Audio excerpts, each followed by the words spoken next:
Assalamualaikum warahmatullahi wabarakatuh.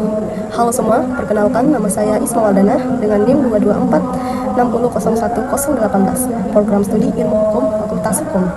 Pada kesempatan kali ini, saya akan menyampaikan materi untuk tugas video mata kuliah Hukum Pidana Internasional dengan dosen pengampu Bapak Syaiful Arifin SH.MH. Di sini saya akan menjelaskan materi dengan judul Pelanggaran HAM berat atau Extraordinary Crime. Materi pertama yaitu ada pada dasar hukum pidana internasional. Dasar hukum utama dalam ranah pidana internasional adalah Statuta Roma. Statuta Roma disahkan pada tanggal 17 Juli 1998 di Roma, di negara Italia. Kemudian berlaku secara efektif pada tanggal 1 Juli 2002. Dari ditetapkannya Statuta Roma inilah kemudian dibentuk sebuah lembaga peradilan internasional yang bersifat tetap, yaitu ICC, International Criminal Court, atau Mahkamah Pidana Internasional. ICC ini berkedudukan di Den Haag, negara Belanda. Lalu, kejahatan apa saja yang menjadi kewenangan ICC untuk mengadili? Berdasarkan Statuta Roma, ICC hanya berwenang mengadili 4 jenis kejahatan yang paling serius dan menjadi perhatian dunia internasional, yaitu genosida yang diatur dalam pasal 6 Statuta Roma. Genosida adalah tindakan yang dilakukan dengan maksud untuk menghancurkan atau memusnahkan seluruh atau sebagian kelompok, kebangsaan, kesukuan, ras, atau kelompok agama tertentu. Yang kedua adalah crimes against humanity atau kejahatan terhadap kemanusiaan yang diatur dalam pasal 7 Statuta Roma. Ini adalah tindakan yang dilakukan sebagai bagian dari serangan yang meluas atau sistematis yang ditujukan terhadap penduduk sipil. Yang ketiga adalah war crimes atau kejahatan perang yang diatur dalam pasal 8 Statuta Roma, yaitu pelanggaran berat terhadap Konvensi Jenewa 1949. Contohnya menyerang penduduk sipil, menyerang rumah sakit, sekolah, tempat ibadah, menyiksa tawanan perang, dan menggunakan anak-anak sebagai tentara. Yang keempat yaitu crime of aggression atau kejahatan agresi yang diatur dalam pasal 8 bis Statuta Roma, yaitu perencanaan, persiapan, dan pelaksanaan tindakan agresi oleh seseorang yang berada dalam posisi untuk mengendalikan tindakan politik atau militer suatu negara. Poin yang kedua yaitu mengulas singkat sejarah pembentukan International Criminal Court. Ide untuk membentuk pengadilan pidana internasional sebenarnya sudah muncul sejak lama setelah berakhirnya Perang Dunia Kedua. Negara-negara sekutu membentuk pengadilan untuk mengadili para pemimpin Jerman dan Jepang. Pengadilan untuk Jerman dikenal dengan Pengadilan HAM Member, sedangkan untuk Jepang dikenal dengan Pengadilan HAM Tokyo. Setelah itu, untuk merespon konflik di era modern, dibentuk juga pengadilan ad hoc.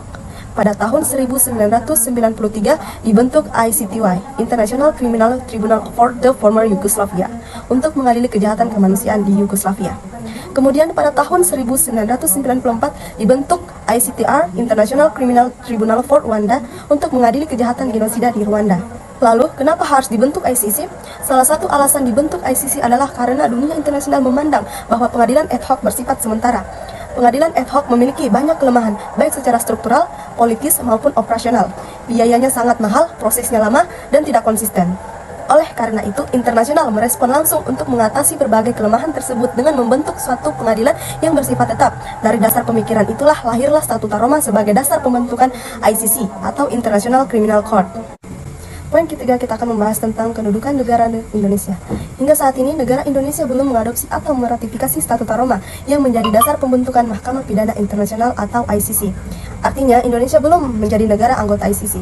Namun demikian, walaupun kita belum meratifikasi Statuta Roma dan bukan lagi bagian dari anggota ICC, beberapa norma mengenai HAM berat sudah dimasukkan ke dalam hukum nasional kita.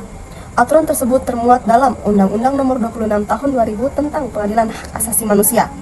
Di dalam Undang-Undang Nomor 26 Tahun 2000 telah membuat aturan tersendiri terhadap pelanggaran HAM berat. Ada 2 jenis.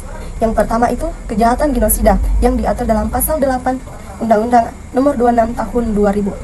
Yang kedua ada kejahatan terhadap kemanusiaan yang diatur dalam pasal 9 Undang-Undang Nomor 26 Tahun 2000. Setelah disahkannya Undang-Undang Nomor 26 Tahun 2000, pemerintah Indonesia juga membentuk pengadilan HAM ad hoc. Contohnya untuk mengadili kejahatan kemanusiaan yang terjadi di Timur Timur dan membentuk pengadilan HAM ad hoc tragedi Tanjung Priok. Poin keempat ada prinsip kewenangan ICC dalam Statuta Roma. Dalam Statuta Roma dikenal dengan prinsip komplementaritas. Artinya ICC bersifat pelengkap, bukan menggantikan pengadilan nasional. ICC hanya akan mengambil alih jika negara tidak bisa atau tidak mau. Di sini ada 2 prinsip penting dalam pasal 17 Statuta Roma. Yang pertama, prinsip unwilling, pasal 17 ayat 2. Ini terjadi ketika negara yang lalai dan tidak mau mengadili orang-orang yang melakukan kejahatan tindak pidana internasional atau seakan-akan menunda-nunda persidangan. Juga bisa pengadilannya tidak independen tidak imparsial atau memihak, maka ICC akan mengambil alih kasus tersebut.